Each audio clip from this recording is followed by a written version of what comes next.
आप थोड़ी ठेकेदार है मजहब के। आप ठेकेदार है मजहब के क्या? नहीं ठेकेदार है ना। आपने 12-13 साल से इसमें स्टडी कर रहे हैं, पर जो किताबों के आपने पढ़े हैं, आपने ये जांच की वो किताबें किसने लिखी हैं? ओ भाई साहब ना, बिल्कुल सही भाई साहब।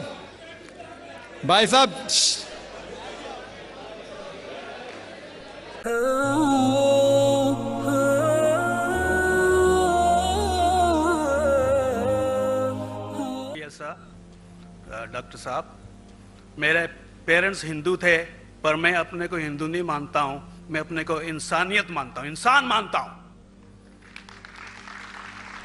बाई चांस मैं जमा हूं हिंदू जगह घर, और आप जमे हैं इस्लाम के घर, और दूसरे जमे उनके घर, पर सबसे ज्यादा है इंसानियत।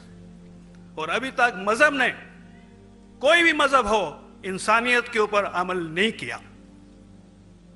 आपने 12-13 साल से इसमें स्टडी कर रहे हैं, मैंने 30 साल से स्टडी कर रहा हूं, बाल मेरे सफेद हो गए हैं, रोटी के लिए मैं बिजनेस करता हूं। पर जो किताबों के आपने पढ़े हैं, आपने ये जांच की वो किताबें किसने लिखी हैं? हजारों साल बाद लिखी हैं। पहले एक जुबान की बात होती थी, कोई राम राम राम कह के उसके कहावत है मर मर मर कहने लगा, उसको पूजना है। वेदा ऐसी थी, ग्रीक मैथोलॉजी ऐसी थी, इजिप्शियन मैथोलॉजी ऐसी थी, इब्राहिम से लेके मोसेस तक, और आपके मोहम्मद साहब के तक। आपका मोहम्मद साहब का जो किताब लिखेगी कुरान 50 साल बाद लिखेगी, तो और नहीं 40-50 कोई भी हो। पर मुझे माफ करना साहब, मैं आपसे एक सवाल ये उठना चाहता हूं, हम सब इंसान है, इंसान को एक करके सब मजहब 21st सेंचुरी में इंसानियत मजहब क्यों नहीं बनाते? जो आप ठहर, मैंने अभी खत्म नहीं किया जनाब, मैंने हमने खत्म नहीं किया। हाँ, मैं ये कह रहा हूं साहब, आप अपना पर्सनल मजहब है रखिए, अपने घर में रखिए, बस स्टेट में और दूसरों के ऊपर ना लाइए, वार ना करिए, लड़ाई ना करिए। एक माफी चाहता हूं, ऐसी हजारों चीजें मैं दूसरे मजहब में निकाल सकता हूं। मैं आपसे पूछना चाहता हूं, खलीफा 40 साल के अंदर मर गए, मर्डर हुए, असैसिनेट हुए, और अली साहब जो थे वो ग्रैंडसन हमारे पैगंबर के थे। ये चीजों के हवाला दूसरों में भी है, मैं हजारों दे सकता हूं, पर इसका सवाल मैं आपसे कहना चाहता हूं। भाई साहब ने अच्छा सवाल पूछा, लंबा था, तकरीर थी छोटी। भाई साहब ने कहा कि वो हिंदू धर्म में पैदा हुए लेकिन हिंदू नहीं है, इंसान है। क्यों ना हम एक मजहब इंसानियत बनाते हैं? उनका जो कहना है वो इंसान है। भाई साहब, हर शख्स, हर इंसान जो पैदा होता है वो इंसानी होता है, लेकिन सिर्फ इंसान होना काफी नहीं है। इंसान होना जरूरी है। हर मुसलमान पहले इंसान होना जरूरी है उसे। इस्लाम की सारे बातें, एक भी बातें मैंने कहा मैं तकरीर में, इंसानियत के खिलाफ नहीं है। एक भी बातें मैं चैलेंज करता हूं, आप एक भी बात इस्लाम की बुनियादी बात बताओ जो इंसानियत के खिलाफ है। मुसलमान होने के लिए अच्छा इंसान होना जरूरी है। अगर आप अच्छे इंसान नहीं हैं तो मुसलमान हो ही नहीं सकते। लेकिन सिर्फ अच्छा इंसान होना काफी नहीं है। मिसाल के तौर पे डॉक्टर बनने के लिए 10वीं पास करना जरूरी है, फिर 12वीं, फिर डॉक्टरी। तो मैं कहूंगा डॉक्टर बनने के लिए स्कूल पास करना जरूरी है, लेकिन स्कूल पास करना काफी नहीं है। तो इस्लाम में अच्छा मुसलमान बनने के लिए अच्छा इंसान बनना जरूरी है, लेकिन सिर्फ अच्छा इंसान बनना काफी नहीं है। समझ रहे? क्यों? क्योंकि इंसान को जिसने पैदा किया उसकी इबादत करना जरूरी है। जिसने आपको पैदा किया, जिसने आपको पैदा किया, उसकी अगर आप इबादत नहीं करेंगे तो इंसानियत के नाम पे कलंक है। आप कहते हैं कि मजहब, जितने मजहब है सब भेदभाव पैदा करता है, नफरत पैदा करता है। आपने कहा, शंकराचार्य ने बिल्कुल सही कहा। शंकराचार्य ने कहा कि कोई भी मजहब नहीं सिखाता कि आपस में भेदभाव करना। उनकी भी स्टडी है, मेरी भी स्टडी, आपकी भी स्टडी है। आपने कहा कि मैंने 10-12 साल किया, आपने 30 साल किए। अगर आप 30 साल किए उसका मतलब नहीं कि आप मुझसे अच्छे हैं, जरूरी नहीं। मैंने नहीं कहा कि आपने कहा, मैंने ये भी नहीं कहा कि आपने कहा। मैंने कब कहा कि आपने कहा? मैं कह रहा हूं, मैंने कब कहा कि आपने कहा? मैं कह रहा हूं क्योंकि आपने कहा कि अब 30 साल की स्टडी की। मैं हिंदू मजहब पे भी चंद साल के अल्हम्दुलिल्लाह सुम्मा अल्हम्दुलिल्लाह कई शंकराचार्य से बात की, कई स्वामी जी से बात की, कई प्रीस्ट और फादर से अमेरिका में की। मैं तो अभी तक जवान हूं माशाअल्लाह, अल्लाह का फजल है, अल्लाह का फजल है। आपने कहा कि मजहब भेदभाव करता है, यह कहना बिल्कुल गलत है। मजहब भेदभाव नहीं करता। जो मजहब के मानने वाले हैं वो मजहब को सही तरीके से नहीं समझते हैं, इसीलिए भेदभाव पैदा करते हैं, और अलग बात है। गलती है मजहब के मानने वाले की, मजहब की नहीं। ये कह रहे हैं कि मजहब की, मिसाल के तौर पे एक मर्सिडीज कार है, मर्सिडीज कार है, मुझे ये जानना है कि मर्सिडीज कार कितनी अच्छी है। तो एक ड्राइवर मर्सिडीज कार चलाते जो ड्राइविंग जानते ही नहीं और मर्सिडीज कार को ठोक देते, तो किसकी गलती है, मर्सिडीज गाड़ी की कि ड्राइवर की? अगर आपको जानना है मर्सिडीज कार कितनी अच्छी है तो आपको यह देखना चाहिए स्पेसिफिकेशन, उसका पावर कितना है, हॉर्स पावर कितना है, माइलेज कितना है, सेफ्टी मेजर कितना है। उसकी तहकीक करने के बाद आपको कहना चाहिए कि कितनी अच्छी मर्सिडीज कार है। अगर जानना चाहिए कितनी अच्छी है तो उसको बिठाओ जो ड्राइविंग जानता है। तो इसीलिए इस्लाम को जानने के लिए मुसलमानों को मत देखो, अगर देखना है तो मोहम्मद सल्लल्लाहु अलैहि वसल्लम को देखो।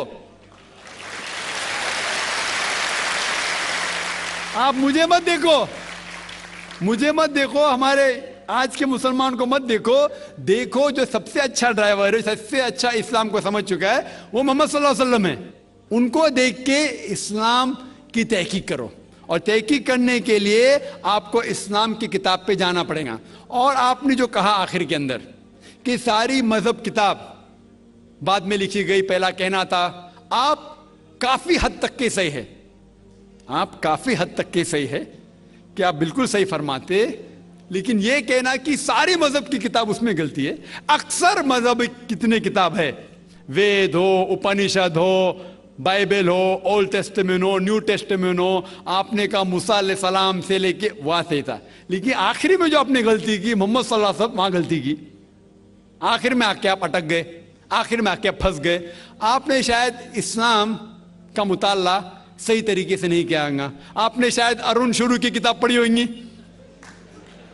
अगर आप कोई मजहब का मुताला करना चाहते हैं तो जो मजहब को समझ चुका है उसकी किताब पढ़ो। आप अगर अरुण शुरू की किताब पढ़ेंगे और इस्लाम के मुताला करा कहेंगे, ये किधर का सही फैसला है?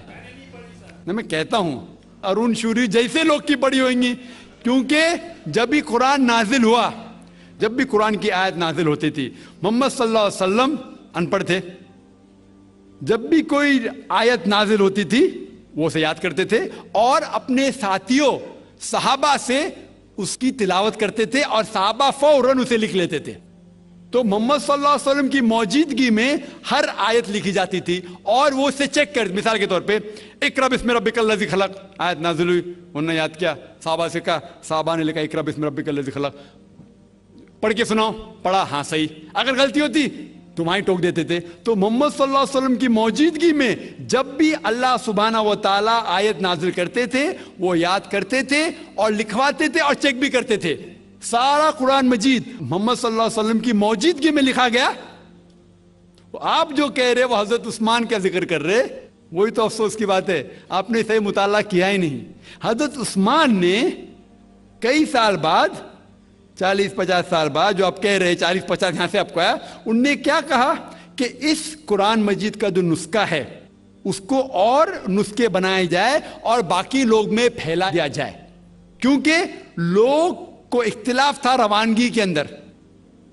तो उसको दूर करने के लिए हजरत उस्मान रज़ियल्लाहु अन्हु उनने कहा कि जो नुस्खा मोहम्मद सल्लल्लाहु अलैहि वसल्लम की मौजूदगी में था, उनने अपनी बीवी को दिया, हजरत हफ्सा को, और जो हजरत उमर की बेटी थी उनके पास महफूज था, उनने लिया और सहाबा 5-6 साहबा जो जैद बिन थाबित रज़ियल्लाहु अन्हु, उनकी सदारत में उसकी नकल की, और ये नकल हुए नुस्खे को दुनिया के अलग अलग जगह पे फैलाइए। और एक नुस्खा अब भी मौजूद है कोप्टा की म्यूजियम में, कोप्टा की म्यूजियम इस्तांबुल में।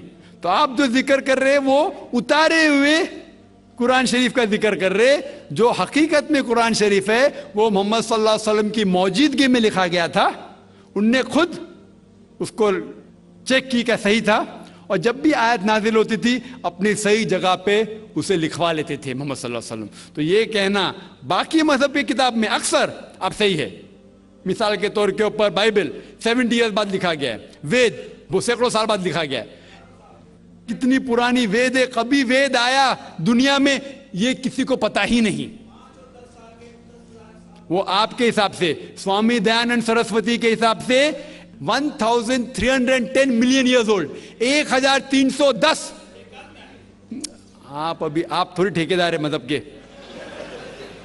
आप ठेकेदार है मजहब के क्या? नहीं ठेकेदार है ना।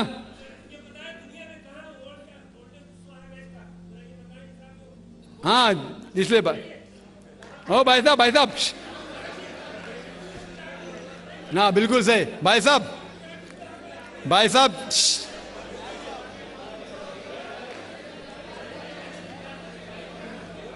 साहब, इसीलिए इख्तिलाफ जो है ये कम इल्मी के वजह से।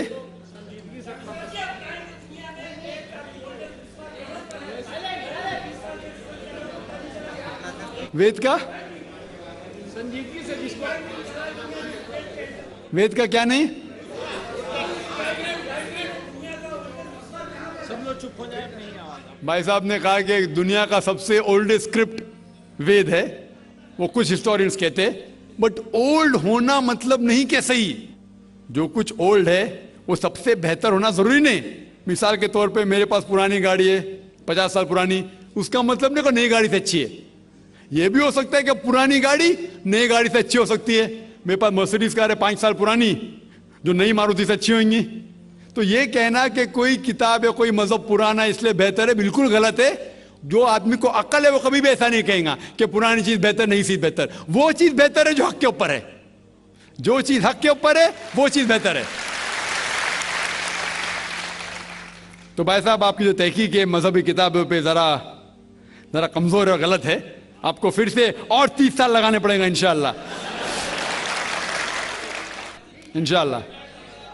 जी हाँ।